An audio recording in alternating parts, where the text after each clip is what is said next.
Topic अमीर खुसरो की पहेलियाँ। आप सबका एक बार फिर से स्वागत है स्कूल डायरी के अपने यूट्यूब चैनल पर, जहां आप सीखते हैं हिंदी के पाठ्यक्रम की वे डिटेल्ड बातें जो आपको और कहीं नहीं मिलती।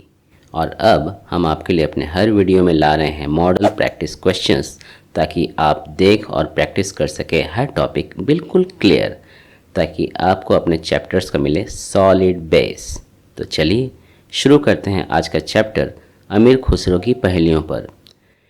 यदि आपको अभी तक यह नहीं पता कि अमीर खुसरो कौन थे, उन्होंने काव्य की कौन कौन सी विधाओं पर काम किया है और उनकी पहेली मुकरे और दो सखुने को हम किस प्रकार अलग अलग पहचान सकते हैं, तो आपके लिए सजेस्टेड वीडियो का लिंक डिस्क्रिप्शन बॉक्स में मिल जाएगा। आज हम आपके लिए लाए हैं कक्षा 11वीं के नए सिलेबस का पहला पाठ अमीर खुसरो की पहेलियों के ऊपर, जिसका नाम पहेलियाँ अथवा बूझ पहेली है। अमीर खुसरो की पृष्ठभूमि के बारे में हम पहले ही बात कर चुके हैं। आज हम उन पहेलियों के अर्थ को समझेंगे। तो पेश है पहली पहेली। बाला था जब सबको भाया, बड़ा हुआ कुछ काम ना आया, खुसरो कह दिया उसका नाव, अर्थ करो नहीं छोड़ो गाँव। आग जब छोटा था, दिए की शक्ल में था तो सुहावना लगता था। अच्छा, इसका जवाब है आग। लेकिन जब यह आग का रूप ले लेता है, आग जब छोटा था, दिए की शक्ल में था तो सुहावना लगता था, लेकिन जब यह आग का रूप ले लेता है तो किसी के काम नहीं आता, बल्कि नुकसान ही करता है। कवि खुसरो कह रहे हैं कि मैंने तो उसका नाम कह दिया, आता हो तो बताओ वरना गांव छोड़ दो। भी गांव छोड़ने की जो बात है, यहाँ पर आप एक चीज समझिएगा कि पुराने जमाने में गांव छोड़ना एक तरह का दंड है, प्रतिष्ठा का प्रश्न के स्वरूप ये होता था। किसी को सजा देने के लिए कहा दिया जाता था, जिसको आज भी कहते हैं जिसको कहते हैं सामाजिक बंटवारा, जिसको आज भी कहते हैं हुक्का पानी बंद करना। ये गांव में चलता है, यहाँ नहीं है। गांव में जहाँ पर लोग गांव में एक दूसरे के ऊपर डिपेंडेंट होते हैं, निर्भर होते हैं, वहाँ पर ये सारी चीज़ें लोगों के लिए बहुत भयावह होती है, डरावनी होती है कि अपने समाज से निकाल दिए जाएं। आपका हाथ का कोई छुआ नहीं खाएगा, आपकी कोई परछाई भी नहीं छुएगा। ये सब बहुत डरा देने वाली चीज़ है। गांव में ऐसा होता था, आज भी अगर होता हो तो पता नहीं, दूर गांव में होता ही होगा। कवि कह रहे हैं कि जब आग छोटा होता है, यानी दीपक की शक्ल में होता है, तो सबको प्यारा लगता है। लोग उसे खुशी खुशी सजाते हैं, अपने घरों को उससे सजाते हैं, फुलझड़ियाँ वगैरह जलाते हैं। लेकिन जब ये आग कंट्रोल से बाहर हो जाता है, फैल जाता है, तो फिर लोगों का नुकसान कर देता है। तब ये किसी को पसंद नहीं आता। इसलिए कवि ने यहाँ पर आग की बात की है और कहा है तो बता सकते तो बता दो वरना छोड़कर चले जाओ। अगला सवाल, मतलब पहेली नंबर 2। फारसी बोली आई ना, तुर्की ढूंढी पाई ना, हिंदी बोली आरसी आए, खुसरो कहे कोई न बताए। इसका उत्तर हम पहले के वीडियो में दे चुके हैं, लेकिन जिन्होंने ये वीडियो नहीं देखा उनके लिए यहाँ हम उत्तर बता दे रहे हैं। इसका उत्तर होगा आईना, यानी चेहरा देखने वाला शीशा। बहुत गौर से देखिए तो कवि ने यहाँ पर आई ना के बीच में एक गैप रखा है, और ढूंढी पाई ना, पाई और ना के बीच में गैप है। कवि ने जानबूझकर गैप छोड़ा है ताकि हम लोग कंफ्यूज हों और पहेली की शक्ल बन सके। तो अगर हम इस गैप को हटा दें तो फारसी बोली आईना, फारसी में शीशे को, चेहरा देखना शीशे को आईना कहते हैं, और तुर्की में उसे पाइना कहते हैं, हिंदी में इसको आरसी कहते हैं, और खुसरो कहते हैं कि इसे कोई न बताए। पूछ रहे हैं और कोई नहीं बताएगा, जिससे पूछा जा रहा है वही बताएगा। पहेली नंबर 3। पौन चलत व दे बढ़ावे, जल पीवत व जीव गवावे, है वह प्यारी सुंदर नार, नार नहीं पर है वह नार। कवि कह रहे हैं कि हवा उसे बढ़ाने का काम करती है, पानी लगते ही उससे सिकुड़ जाता है। उसकी छवि सुंदर औरत सी है, स्त्री सी है, उसका नाम, उसकी आकृति स्त्री की तरह सुंदर है, रंगीन है, अवश्य लगता है, लेकिन फिर भी वो स्त्री नहीं है, औरत नहीं है। उसका नाम क्या है? तो यहाँ पर अगर हम देखें तो उसका नाम अग्नि अर्थात आग है। कवि ने कितनी अच्छी तरह से इस चीज़ को सजाया है। देखिए, कवि कहते हैं कि पौन चलत व दे बढ़ावे। ये सभी जानते हैं कि जब हवा तेज चलने लगती है तो आग भी बढ़ती है, छोटे आग के लिए नहीं, बड़ी आग के लिए। जल पीवत व जीव गंवावे, आग को बुझाने के लिए, कम करने के लिए पानी का सहारा लिया जाता है वह प्यारी सुंदर नार। जिस तरीके से औरतें सुंदर प्यारे कपड़े पहनती हैं, चमकीले ड्रेसेस पहनती हैं जो आँखों में बहुत लगते हैं, चटक रंग वाले, आग वैसी ही होती है। चाहे अंगार की शक्ल में हो तो देखिए आँखों में कितना सुंदर लगता है, दिए की मोमबत्ती की शक्ल में हो तो भी प्यारा लगता है। आग की जो लपटें उठती हैं वो भी बहुत अच्छी लगती हैं, लपटें सुंदर लगती हैं। और आग का जो रंग होता है वो काफ़ी ब्राइट होता है, सुंदर साफ कपड़े सा। इसलिए कवि कहते हैं वो प्यारी सुंदर नार जैसी लगती है, लेकिन वो नार नहीं है, केवल उसका नाम वह है नार। से कहने कवि के कहने का मतलब है कि वो उसका नाम जो है वो औरत की तरह है। उसका जो अपीयरेंस है, उसका जो उसको जो देखने का जो तरीका है, हम लोग जब देखते हैं उसे तो वो औरत की तरह फील लेती है, लेकिन वो औरत नहीं, वो आग है। पहली नंबर चाँदी। कवि कहते हैं सावन भादो बहुत चलत है, माघ पूस में थोड़ी, अमीर खुसरो यो कहें तो बूझ पहली मोरी। कवि कहते हैं कि सावन भादो में खूब चलता रहता है, यानी वह बिल्कुल जवानी वाली अवस्था में होता है, उसमें काफ़ी वेग होता है, उसमें काफ़ी एनर्जी होती है। और माघ पूस में अर्थात जाड़े के दिनों में उसकी हालत मरियल हो जाती है, उसकी गति लगभग रुक सी जाती है। अगर आप थोड़ा भी अंदाज़ा लगा पा रहे हैं तो आपको समझ में आ गया होगा कि ये कोई ऐसी चीज़ है जो बहने वाली है, लिक्विड। और यदि थोड़ा सा दिमाग और दौड़ाएं तो आपको इसमें उत्तर भी मिल जाएगा। मोरी शब्द पर नज़र डालिए, जोर डालिए। मोरी मतलब होता है नाला, नाली, और मोरी मतलब ये भी होता है ब्रजभाषा में कहें तो मेरा, लेकिन यहाँ मेरा नहीं होगा बल्कि मोरी यानी नाली, जिसको हम लोग भोजपुरी में मोहड़ी कहते हैं। तो अमीर खुसरो का यह अंतर्लापिक पहेली का उदाहरण है। यह बताने के लिए काफ़ी है कि शब्दों का रूप यदि थोड़ा तोड़ मरोड़ कर सोचा जाए तो उत्तर सूझ जाएगा। दरअसल हमें हिंदी को पढ़ने से पहले थोड़ा बहुत व्याकरण का ज्ञान होना भी ज़रूरी है। शब्दों की उत्पत्ति और उनके विकास के बारे में थोड़ा बहुत ज्ञान आदिकालीन मध्यकालीन काव्य को ही नहीं बल्कि आधुनिक काव्य को भी आसान बना देता है। शब्दों के रूप को समझने के लिए कि वे तत्सम है या तद्भव, देशज है या विदेशज, इन सबको समझने के लिए, उनकी उत्पत्ति और क्रमिक विकास को समझने के लिए गहरे ज्ञान की जरूरत पड़ती है, रिसर्च की जरूरत पड़ती है। केवल अर्थ बता देना काफ़ी है आप लोग के लिए, लेकिन परीक्षा की दृष्टि से अगर सोचें और ये सोचें कि थोड़ा और जानेंगे तो हमारे लिए अच्छा रहेगा, आगे चल के काम आएगा, तो ये जान लेना अच्छा है। यदि भाषा और उसके विकास के बारे में जानने को उत्सुक हो रहे हों, या कोई ऐसे बच्चे हों जो जस्ट ग्रेजुएशन में घुसे हों, ग्रेजुएशन में पढ़ रहे हों और उनको हिंदी भाषा या फिर उनके साहित्य के बारे में पढ़ना हो, हिंदी साहित्य के इतिहास के बारे में पढ़ना हो, तो हमारे वीडियोस को फॉलो करें, उन्हें थोड़ा बहुत हिंट उसमें से भी मिलेगा। तो उसके विकास के बारे में जानने को उत्सुक हो रहे हो तो ऐसे कोई छात्र हमारे वीडियो को देख रहे हों जिन्हें हिंदी साहित्य के बारे में पढ़ना अच्छा लगता है या फिर उनकी ज़रूरत पड़ती है, तो आप हमारी वेबसाइट को भी विजिट कर सकते हैं। हमारे वेबसाइट का नाम है, वो डिस्क्रिप्शन लिंक में दे दिया जाएगा, hindisansar13.net। हमारे पॉडकास्ट पर भी उसकी वीडियो आगे चलकर डाली जाएगी। फिलहाल अभी सारा जोर पाठ्यक्रम समाप्त करने पर ही रहेगा। खैर, अगली पहेली की ओर बढ़ते हैं। पहेली नंबर 5। गोल मटोल और छोटा मोटा, हरदम वो तो जमी पर लौटा, खुसरो कहें नहीं है झूठा, जो न बूझे अकिल का खोटा। कवि कहते हैं कि वह कौन सी वस्तु है जो गोल मटोल सी है और हरदम जमीन पर ही लौटता रहता। छोटे से सामान कार्य में खुसरो कहते हैं कि मैं कतई झूठ नहीं बोल रहा हूँ, उस वस्तु की आकृति ऐसी ही है और इतने वर्णन के बाद भी जो नहीं समझे वो अकल यानी दिमाग से खोटा अर्थात कमजोर है। वो तरह आपको सूझ गया है तो ठीक। यह वस्तु धातु की बनी होती है और पानी भरने के काम में आती है। जी सही पकड़े हैं, ये चीज लोटा है। अगली पहेली देखिए। नंबर 6। एक मंदिर का सहस्र दर, हर दर में तिरिया का घर, बीच बीच वाके अमृत ताल, बूझ है इनकी बड़ी महाल। कवि अमीर खुसरो कहते हैं कि एक ऐसी वस्तु है जो मंदिर के मानिंद, मंदिर के जैसी है और इसके 1000 दरवाजे हैं। हर एक दरवाजा एक एक तिरिया यानी औरत का घर है। उस भवन के बीच बीच में अमृत के ताल यानी तालाब हैं। इसे बनाने वाले की बूझ यानी बुद्धिमानी कमाल की है, तारीफ करने के लायक है। अब इसका उत्तर सुनते ही आप तुरंत इसे बूझ यानी समझ जाएंगे। यही कारण है कि यह एक बूझ पहेली है। यदि आप उत्तर देना चाहते हैं तो पॉज कर लीजिए और कहीं एक जगह उत्तर लिखकर ही आगे बढ़िए।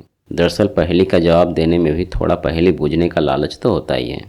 यदि आप तुरंत इसका उत्तर पाना चाहते हैं तो एकदम पीछे मिनट पर चले जाइए, वहाँ आपको सभी पहेलियों के उत्तर एक साथ मिल जाएंगे। अब चलिए, इसका उत्तर है मधुमक्खी का छत्ता। अब यदि पहेली का पूरा अर्थ दोबारा हम समझें तो मधुमक्खी के छत्ते को अगर आप उल्टे होकर देखें या उसकी पिक्चर को घुमा कर देखें तो उसकी आकृति मंदिर की तरह दिखती है। ऐसे मंदिर या फिर आप कई सारे भवन देखेंगे जो मंदिर की शक्ल के होते हैं, फैले हुए से। अगर आपने जयपुर का हवा महल देखा है तो वो भी ऐसे ही दिखेगा। ये मंदिर की शक्लें हैं। इसके एक एक क्यूबिकल जो ब्लॉक्स हैं यानी घेरे जो हैं वो छोटे छोटे दरवाजे या केबिन की तरह हैं और हर एक मधुमक्खी यानी स्त्री इसमें रहती हैं और अपने द्वारा बनाए गए मोम से एक और केबिन बनाती रहती है, यानी इसका आकार बढ़ता रहता है। यह एक दरवाजे जैसा भी काम करता है और इसमें वह मधुमक्खी विश्राम भी करती है। उस छत्ते में किसी किसी कोश में मधुमक्खियां शहद जमा करती हैं, जिसे कवि ने अमृत ताल यानी तालाब की संज्ञा दी है।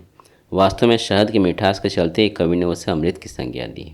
आप सभी को पता होगा कि अमृत वह संजीवनी सुधा थी जिसे पीकर देवता अमर हुए और राहु केतु यानी दोनों राक्षस मरने से बच गए थे या मारे नहीं जा सके थे। अब इतनी सूक्ष्मता से जो अपने छत्ते का निर्माण करे और मधु बनाए तो उसकी सूझबूझ की तारीफ करनी तो बनती है। अगली पहेली देखिए। पानी में निज दिन रहे जाके हाड़ मांस, मांस नहीं है मांस है। पानी में निज दिन रहे जाके हाड़ मांस, काम करे तलवार का फिर पानी में बास। कवि कह रहे हैं कि वह कौन सा जीव है जो अपने हाड़ मांस यानी सशरीर सहित पानी में ही रहता है। उसमें इतनी धार होती है कि वह तलवार का काम करता है और फिर काम समाप्त होते ही पानी में वापस चला जाता है। अधिक कल्पना के घोड़े मत दौड़ाइए। कवि ने बहुत ही चतुराई से कुम्हार के मिट्टी काटने वाले धागे के बारे में बताया है। जो कुम्हार यानी मिट्टी का बर्तन बनाने वाला जो व्यक्ति है, उसके द्वारा बर्तन को चाक से अलग करने के लिए इस्तेमाल किया जाता है। जब भी कुम्हार मिट्टी के बर्तन बनाता है, चाक पर मिट्टी का लोदा रखता है, उससे छोटे छोटे ग्लास सुराही कुछ भी बनाता है, तो बन जाने के बाद यानी अपनी उंगलियों से उसको गढ़ लेने के बाद जब वो फिनिशिंग के लिए तैयार हो जाता है, उसको निकालना होता है, तो अपने बगल में रखे जो पानी का जो पात्र होता है जिसमें उसने डोरा डुबा कर रखा हुआ होता है, वहाँ से उसे निकालता है और उसकी पेंदी को काट करके बहुत सधे हुए हाथों से संभाल कर उस बर्तन को रख देता है साइड में सूखने के लिए, और रस्सी को दोबारा से पानी में डाल देता है ताकि वो रस्सी जो है उसमें जो कच्ची मिट्टी जो लगी है वो कच्ची मिट्टी सूख कर कड़ी ना हो जाए, और अगली बार जो फिर से किसी बर्तन को काट कर वहाँ से हटाए, चाक पर से हटाए, तो उसकी पेंदी खराब ना हो जाए। तो हर बार वो इसी काम को करता है। उसके पास इतना वक्त नहीं होता कि वो हर बार रस्सी को धोए और उसे साफ करे, इसलिए इस काम को बार बार करता रहता है और काट काट के फिर से भीतर रखता रहता है। तो ये एक अच्छा उदाहरण है। अब यहाँ पर ये एक अच्छा उदाहरण है मानवीय करण अलंकार का, जिसे कवि अमीर खुसरो ने इस कविता में बहुत ही इस पहले बहुत अच्छी तरीके से इस्तेमाल किया है। मानवीय करण अलंकार तब होता है जब हम किसी ऐसी चीज़ जिसमें वास्तव में जान नहीं है, वो समय ऐसे दिखाते हैं कि उसमें जान है और वो काम कर रहा है। याद कीजिए, हम लोग बचपन में मिस्टर बीन का कार्टून देखा करते थे, शायद आज भी देखते होंगे। कार्टून ही नहीं, उनके मिस्टर बीन के कुछ ऐसे एपिसोड्स बने थे। मिस्टर बीन, रोवन एटकिंसन जो कॉमेडियन रहे हैं, तो उन्होंने कुछ ऐसे भी एपिसोड्स बनाए हैं जिसमें वो अपना जो पुतला होता है, पुतला आपको याद ही होगा, स्वेटर का शायद बना हुआ था, और उस पुतले को वो ऐसे ट्रीट करते हैं कि मानो वो ज़िंदा है, और लोग कंफ्यूज हो जाते हैं या कई लोग समझ भी जाते हैं और उन्हें मेंटल समझते हैं। तो वहाँ पर उस चीज़ में वो इस भावना को आरोपित कर देते हैं कि वो ज़िंदा है, जबकि वो है नहीं। इसी चीज़ को जब कविता में ढाला जाता है तो इसे मानवीय करण अलंकार कहा जाता है। एक थाल मोती से भरा, सबके सिर पर औंधा धरा, चारों ओर वह थाल फिरे, मोती उससे एक न गिरे। पिछले वीडियो में हमने बात की थी कि यहाँ पर इस पहले के दो वर्जन हैं। मैंने कहा था कि एक जो इसे हमने बचपन में पढ़ा था, जैसे जैसे वो थाल फिरे, और आपके यहाँ पर जो पढ़ना है आपको वो है चारों ओर वो थाल फिरे। तो इस पर आपको कन्फ्यूज़ नहीं होना है, दोनों का मतलब एक ही है, और हमने पिछले वीडियो में उसका उत्तर दे दिया था। फिर भी जो आज नए लोग हैं और हमसे पहली बार जुड़ रहे हैं, उनके लिए ये उत्तर यहाँ दे दिया जा रहा है। इसका उत्तर है आकाश। आकाश उस नीले रंग की थाली की तरह है जिसमें बादल रूपी जो मोती है वो तैर रहे हैं, सफ़ेद मोती तैर रहे हैं। जैसे जैसे वो थाल चारों तरफ घूमता रहता है हमारे सिर के ऊपर, लेकिन उससे एक भी मोती ज़मीन पर नहीं गिरता, यानी उससे एक भी बादल ज़मीन पर नहीं गिरता। यह पहेली कवि अमीर खुसरो के सौंदर्य बोध का एहसास कराती, यानी प्रकृति वर्णन का जो सौंदर्य बोध है उसका एहसास कराती। इस पर सवाल भी बनेगा। अब आते हैं एकदम आखिरी पहेली पर। ये जो पहेली है अमीर खुसरो की कल्पना शक्ति और सादृश्य बोध को दर्शाती है कि कवि अमीर खुसरो में कितनी प्रतिभा थी कि वो कितनी अच्छी तरीके से कल्पना कर ले रहे हैं कि यह चीज़ इससे मैच करती है। कल्पना शक्ति, कितनी क्रिएटिविटी है उनके अंदर कि वो उस चीज़ को ऐसे क्रिएट कर ले रहे हैं, ऐसे सोच ले रहे हैं कि एकदम जिसको बोलते हैं आउट ऑफ द बॉक्स कहते हैं, कि शायद ऐसा उस समय कोई नहीं सोच पाए। और दूसरा है सादृश्य बोध। सादृश्य मतलब एक बराबर, यानी जब वो किसी चीज़ के बारे में बात कर रहे हैं तो वो जो मेन जो टारगेट जो चीज़ है जिसके बारे में बताएं, जिसके बारे में सवाल पूछ रहे हैं, उसका एग्जाम्पल सेट करें किसी और ऐसी चीज़ के साथ जिनकी क्वालिटी बहुत कुछ एक बराबर है, देखने से एक जैसे ही लगे या सुनने से एक जैसे ही लगे, लेकिन पहली वहीं पर बनती है। आपको कुछ ऐसे तरीके से पूछा जाएगा कि आपको लगेगा कि है तो वही, लेकिन निकलेगा कुछ और। तो वैसे ही यहाँ पर भी है। देखिए, कवि कह रहे हैं, श्याम बरन पीतम्बर कांधे, मुरलीधर न होए, बिन मुरली व नाद करत है, बिरला बूझे कोय। कवि कहते हैं कि श्याम बरन यानी कोई ऐसा व्यक्ति प्राणी है जो श्याम वर्ण का है। श्याम वर्ण यानी गहरे सांवले रंग का या काले रंग का। उसके कंधे पर पीताम्बर यानी पीला कपड़ा है। पीताम्बर ये समास है। पीत है जिसका अंबर, पीत है अंबर जिसका वह। ठीक है, व्याकरण बहुत ज़रूरी है आप लोग के लिए। और क्लास वेस्ट बंगाल बोर्ड में जो है व्याकरण बहुत इम्पोर्टेंट हो जाता है, कम से कम ऊपरी क्लासों में, बोर्ड के क्लासेस में।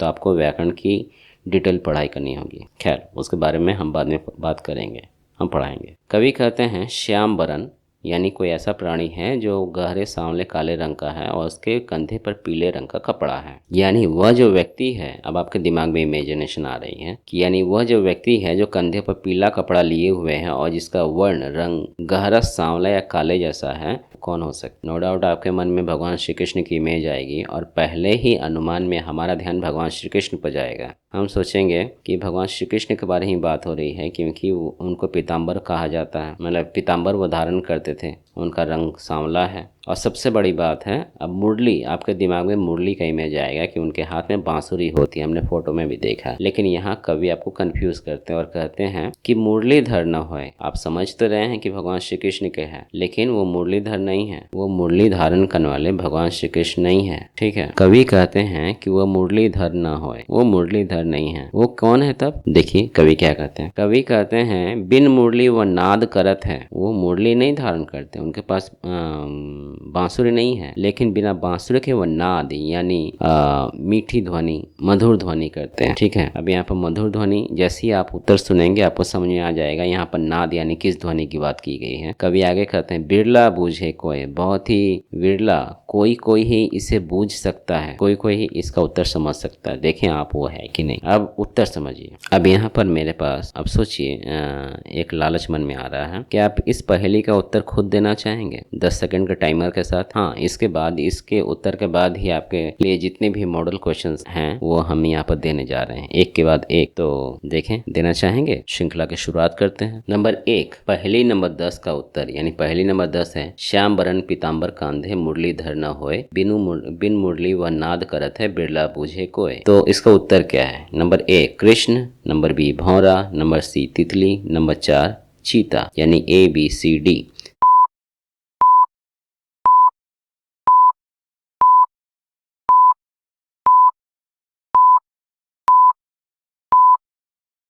सही उत्तर क्या है? सही उत्तर है भौरा। पिक्चर को ध्यान से देखिए, आपके स्क्रीन पर आ रहा होगा। काले रंग के भौरे के शरीर पर पीले रंग की पट्टी है। ये गुंजन यानी ऐसे ये गुंजन की आवाज करता है, जिसे कवि ने मुरली के नाद की संज्ञा दी है। नंबर 2 बाला का क्या अर्थ? नंबर A कंगन, नंबर B बालक, नंबर C स्त्री, नंबर D कोई नहीं।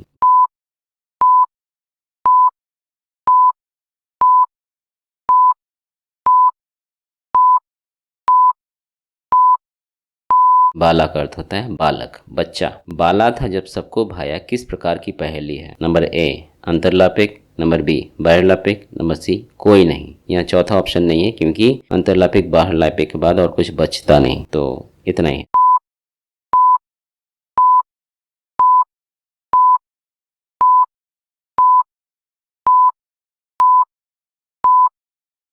जवाब है बाहरलापिक। नंबर 4 आईना शीशे का फारसी शब्द है। ऐसे शब्दों को क्या कहा जाता है? ऑप्शन देखिए। नंबर A तत्सम, नंबर B विदेशज, नंबर सी तद्भव, नंबर डी देशज देशज। अगर आपको तत्सम तद्भव देशज विदेशज का मतलब नहीं पता है, ये व्याकरण का पार्ट है, जब हम पढ़ाएंगे तो फिर समझ में आ जाएगा। ये वास्तव में शब्दों के टाइप्स हैं। हमें हिंदी में जितने तरह के शब्द पढ़ते हैं उनकी उत्पत्ति कहाँ से हुई है उनके बारे में यहाँ पर बात होती है। तो ये आईना कैसा शब्द है, आईना मतलब नहीं पता है, ये व्याकरण का पार्ट है, जब हम पढ़ाएंगे तो फिर समझ में आ जाएगा। ये वास्तव में शब्दों के टाइप्स हैं। हमें हिंदी में जितने तरह के शब्द पढ़ते हैं उनकी उत्पत्ति कहाँ से हुई है उनके बारे में यहाँ पर बात होती है। तो ये आईना कैसा शब्द है।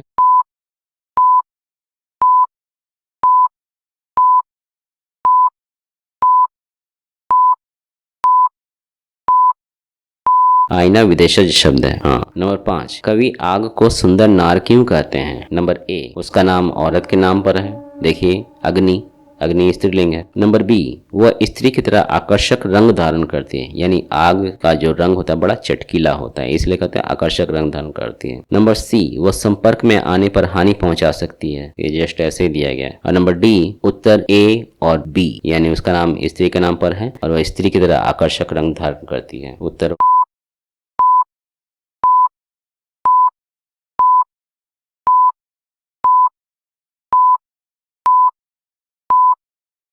वही है, उत्तर ए और बी। नंबर 6, पानी लगते ही कौन सिकुड़ जाता है। नंबर ए बच्चे, नंबर बी घोंघा, नंबर सी आग, नंबर डी रुई।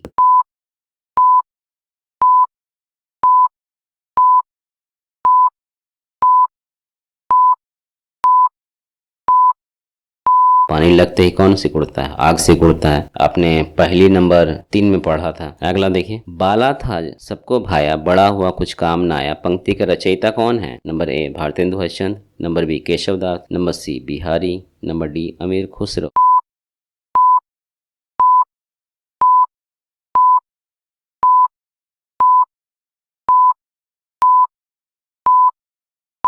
ऑफ कोर्स अमीर खुसरो बारे में पढ़ रहे हैं तो उन्हीं का ही नाम आएगा, अमीर खुसरो ही है। नंबर 8, आरसी का अर्थ है नंबर क या नंबर ए आईना, नंबर बी खिड़की, नंबर सी कुर्सी, नंबर डी छत।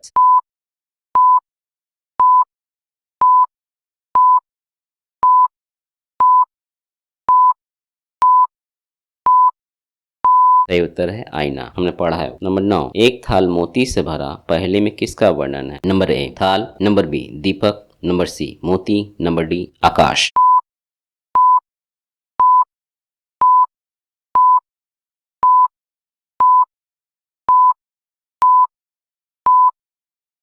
हमने ऊपर ही पढ़ा नहीं इसे, आकाश का वर्णन। नंबर 10, नाली किन महीनों में भरी रहती है। नंबर ए जेठ आश्विन, नंबर बी कार्तिक अगहन, नंबर सी जेठ आषाढ़, नंबर डी सावन भादो।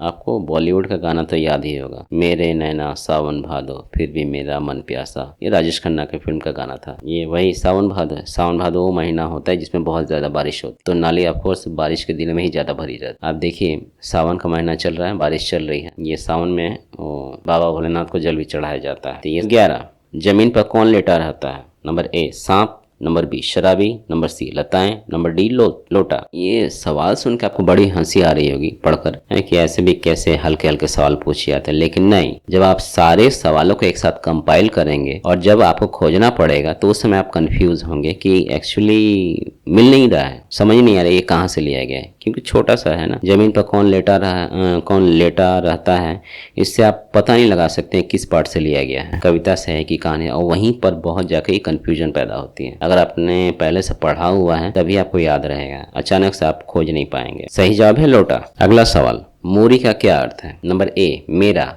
नंबर बी नाली, नंबर सी कमरबंद, नंबर डी मोरनी।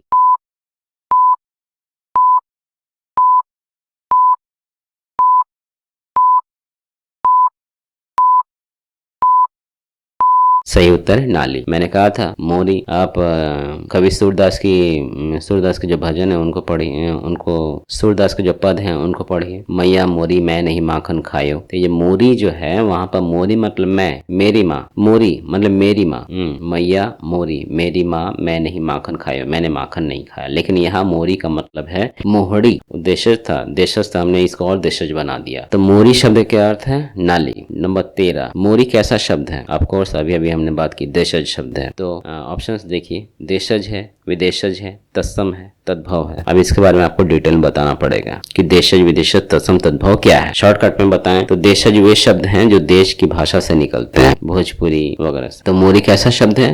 मोरी देश शब्द है। नंबर 14, पानी में पड़े रहकर तलवार सी धार कौन रखता है? यहाँ पर आप कंफ्यूज इस सवाल को लेकर नहीं होंगे, लेकिन एग्जाम में इसी सवाल में आप कंफ्यूज हो सकते हैं अगर ऑप्शन ऐसे दिए गए तो। देखिए, नंबर ए मगरमच्छ, नंबर बी कांच का टुकड़ा, नंबर सी जंग खाया लोहा, या नंबर डी मिट्टी काटने वाला डोर।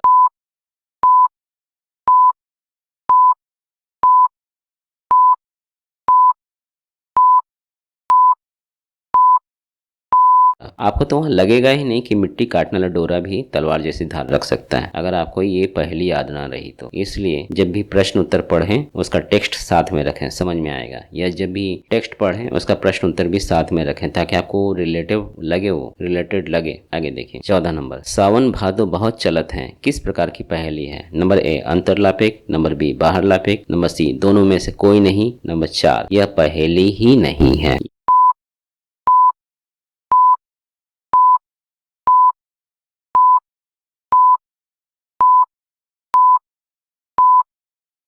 यहाँ पर 4 देने की जरूरत नहीं थी, लेकिन 4 दिया गया कंफ्यूज करने के लिए। याद रखिए, बच्चों को तभी कंफ्यूज किया जा सकता है जब ऑप्शन ऐसे रखे जाएं या बहुत करीब करीब के हो या उनके मन की बात हो।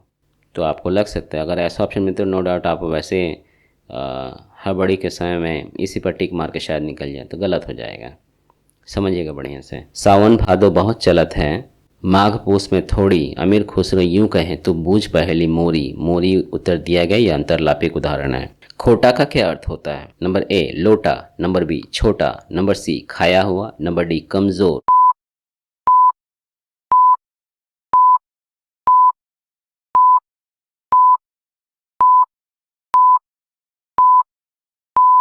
तो खोटा का अर्थ क्या होगा? लोटा नहीं हो सकता, छोटा नहीं हो सकता। हाँ, कई अर्थ में यूज होता है, लेकिन यहाँ पर इसका उत्तर होगा कमजोर। नंबर 16, अमीर खुसरो के अनुसार मंदिर की आकृति वाला कौन है? देखिए, मंदिर की आकृति वाली चीज कौन है? उत्तर होगा क्या? आप मिलाइए इसमें से। नंबर ए कुम्हार का डोरा, नंबर बी नाव, नंबर 3 मधुमक्खी का छत्ता, नंबर डी आईना।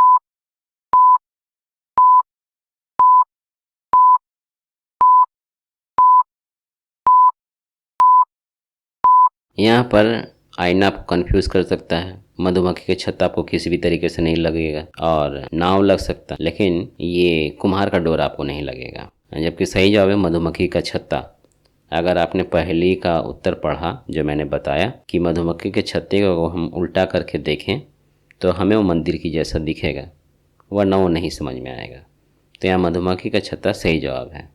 आईना, पुराने ज़माने के जो आईने बनते थे वो चौकोर नहीं बल्कि मंदिर के, उसका जो फ्रेम है मंदिर के फ्रेम जैसा लगता है, मंदिर की शक्ल का लगता है, तो वो भी आपको कंफ्यूज कर सकता है। नाव का जो कि दोनों साइड से वो चपटा रहता है, दोनों साइड से नुकीला जैसा उसकी बनावट होती है, तो वो भी आपको कहीं ना कहीं एब्सेंट माइंड में लग सकता है कि ऐसे हो सकता है, तो वो भी आपको कंफ्यूज कर सकता है। लेकिन सही जवाब है मधुमक्खी का छत्ता। नंबर 17, अमृत की वजह से कौन से असुर नहीं मारे जा सके थे?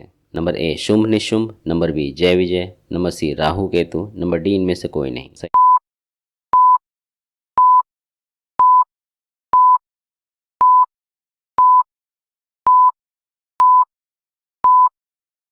यही जवाब है राहु के। शुंभ निशुंभ जय विजय इन सब का बारे में आपको पता नहीं। नंबर 18, अमीर खुसरो की किस पहेली में करुण रस है? करुण रस जिसमें दया की बात आती है, जिसमें जीवों की दयनीय दशा का वर्णन मिलता है। तो नंबर ए देखिए, चाम मांस वाकई नहीं नेक, नंबर बी एक थाल मोती से भरा, नंबर सी पानी में निस्दिन रहे, और नंबर डी एक मंदिर के सहस्त्र दर। अब अगर दिमाग दौड़ाएं तो आपको याद आएगा कि हर एक पहेली का क्या क्या टॉपिक रहा है। चाम मांस में पिंजरे की बात की गई है, एक थाल मोती में आकाश के सौंदर्य की बात की गई है। सी में पानी में निज दिन रहे, वहाँ पर कुम्हार के डोरे की बात की गई है। नंबर डी, एक मंदिर के सहस्त्र, वहाँ पर अजूबे की बात की गई है, यानी वहाँ पर सादृश्य की बात की गई है। तो आपको जिस पहेली में जानवरों का जिक्र मिलता है या उनके रहन सहन के बारे में जिक्र मिलेगा वो है चाम मास वाके नहीं नेक, यानी आपको इसी उत्तर को देना है। चाम मास वाके नहीं नेक में जानवरों के लिए करुण रस का इस्तेमाल किया गया है। अगला देखिए 18, अमीर खुसरो की कौन सी पहेली प्रकृति सौंदर्य की झांकी देती है? एक मंदिर के सहस्त्र द्वार, कि सावन भादो बहुत चलत है, कि गोल मटल और छोटा मोटा, या एक थाल मोती से भरा।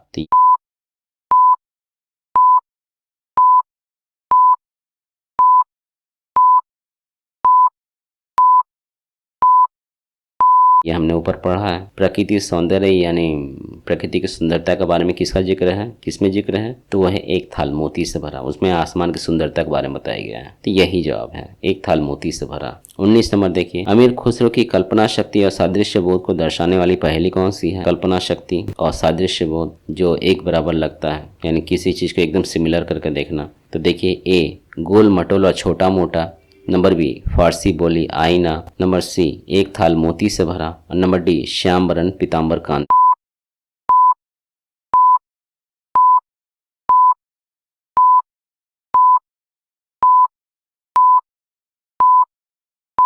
तो आपको समझ में आएगा, मैंने इससे पहले पढ़ाते वक्त बताया था कि श्याम बरन पीताम्बर कांधे वो कैसे भौरे और भगवान श्री कृष्ण को बिल्कुल एक बराबर लाके खड़ा कर देते हैं और आपकी इमेज बिल्कुल वैसी बनती है। तो यही है जवाब, श्याम बरन पीताम्बर कांधे। अभी भी बहुत से सवाल बन रहे हैं, उनको एक ही वीडियो में देना संभव नहीं है। आप भी स्वयं सवाल सोच सकते हैं, बशर्ते वे प्रश्नों को स्टैंड पर खड़े उतरते हैं। आपको अगर ऐसा लगे कि हम भी कुछ सवाल बनाते हैं, हम चेक करके देखें कि देखिए ये भी हो सकता है कि नहीं हो सकता है, क्योंकि सवालों की कोई सीमा नहीं बनती। आपको हर सब्जेक्ट में सवाल मिल जाते हैं, लेकिन हिंदी में सवाल नहीं मिलता। तो आपको वहाँ पर गाइड वगैरह पर निर्भर करना पड़ता है, और उस पर भी तय नहीं होता कि सवाल इसमें से, क्योंकि सवाल बहुत बनते हैं। तो अगर आप भी कोई सवाल सोच रहे हैं, लिख रहे हैं और चाहते हैं कि ये सवाल चेक हो जाता, हमको पता चल जाता है कि ये हो सकता है कि नहीं हो सकता है, तो आप हमारे व्हाट्सएप या टेलीग्राम जो ग्रुप है उसमें इन सवालों को भेज सकते हैं। स्क्रीनशॉट भेजिए, लिखकर भेजिए, डायरेक्ट भेजिए, जैसे मर्जी। और